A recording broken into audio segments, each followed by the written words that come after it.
बदलापूर अंबरनाथकरांचा प्रवास गतिमान होणार आहे. कासगाव कामोठे नव्या रेल्वे मार्गाच्या फायनल लोकेशन सर्वेला रेल्वे मंत्र्यांनी हिरवा कंदील दाखवलाय. बदलापूरचे माजी नगराध्यक्ष राम पातकर यांनी नुकतीच नवी दिल्लीत केंद्रीय रेल्वे मंत्री अश्विनी वैष्णव यांची भेट घेतली.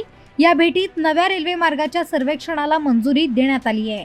या नव्या रेल्वे मार्गामुळे बदलापूरहून नवी मुंबईला अवघ्या 30 मिनिटात जाता येईल. याशिवाय नव्या कनेक्टिव्हिटीमुळे वांगणी बदलापूर परिसराच्या विकासाला गती मिळणार आहे. बदलापूर आणि अंबरनाथ शहराची लोकसंख्या जवळपास 10 लाखांच्या घरात आहे.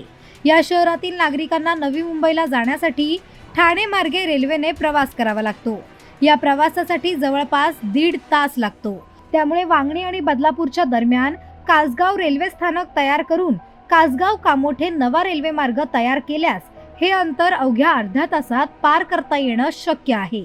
तशी मागणी माजी नगराध्यक्ष राम पातकर यांनी लावून धरली होती. नुकताच नवी दिल्लीतील रेल्वे मंत्री अश्विनी वैष्णव यांच्यासोबत झालेल्या बैठकीत या रेल्वे मार्गाच्या अंतिम सर्वेक्षणाला मंजुरी देण्यात आली, अशी माहिती राम पातकर यांनी दिली आहे. हा रेल्वे मार्ग झाल्यास त्याचा फायदा वांगणी बदलापूर अंबरनाथ तसेच उल्हासनगर पर्यंतच्या प्रवाशांना होऊन वेळेत मोठी बचत होईल असा विश्वास पातकर यांनी व्यक्त केला आहे. जर खऱ्या अर्थानं गर्दी कमी करायची असेल तर मेट्रो 5 आमच्या स्टेट गव्हर्नमेंटने निर्णय घेतला आहे. देवेंद्र फडणवीस साहेबांच्या सरकारने घेतलेलं आहे. हेही त्यांना दाखवलं की त्यामुळे बरेचसे कल्याणला जाणारी पॅसेंजर हे तिकडे जातील, डायव्हर्ट होतील. आणि मग आणखीन जर पॅसेंजर डायव्हर्ट व्हायचं असेल तर कुळगाव बदलापूरचं जे डेव्हलपमेंट आहे, लोकसंख्या वाढीचा दर हा देशामध्ये सगळ्यात जास्त आहे. त्यामुळे उल्हासनगर अंबरनाथ बदलापूर इथल्या 30 लाख पॉप्युलेशनला साधारण जर एक नवीन स्टेशन झाला तर आपण नवी मुंबईला एक 20 मिनिटामध्ये जाऊ शकतो. आणि त्यामुळे आणि बदलापूर आणि वांगणी या स्टेशनमधला अंतर जो आहे तो 11 किलोमीटर आहे आणि तो सगळ्यात जास्त आहे. आणि बदलापूर आता चारही बाजूंना वाढतो आहे की त्यामुळे त्या ग्रामीण भागातसुद्धा डेव्हलपमेंट झालेली आहे. आणि जर स्टेशन झाला तर काही पॅसेंजर तिकडे डायव्हर्ट होतील आणि तिथून पलीकडे जसं तिसरी मुंबई घोषित झालेली आहे, 18 किलोमीटर अंतरावरती नवी मुंबई आहे, एअरपोर्ट आहे. आणि त्यामुळे 15-20 मिनिटात प्रवास होऊ शकतो. आत्ता सर्व प्रवाशांना ठाण्याला जावं लागतं, ठाण्यावरून नवी मुंबईला जायला लागतो. असं 65 किलोमीटर प्रवास करायला लागतो.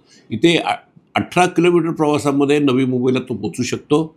आणि मला खात्री आहे की अशा प्रकारचा प्रवास जर रेल्वे झाली, वडोदरा एक्सप्रेसवे झाला आहे, त्याचं उदाहरण दिलं, 2 टनेल झाले, ॲक्सेस दिलेला आहे. त्यामुळे आता लॉजिस्टिक पार्क वगैरे तिथे होणार आहे, इंडस्ट्रीज येणार आहे, आणखीन लोकसंख्या मोठ्या प्रमाणात आहे. गतशक्तीमध्ये सरकारने सांगितलेलं आहे की 1 लाख कोटी रुपयाचा निधी आपले प्राईम मिनिस्टर आदरणीय नरेंद्र मोदी साहेबांनी ठेवलेला आहे.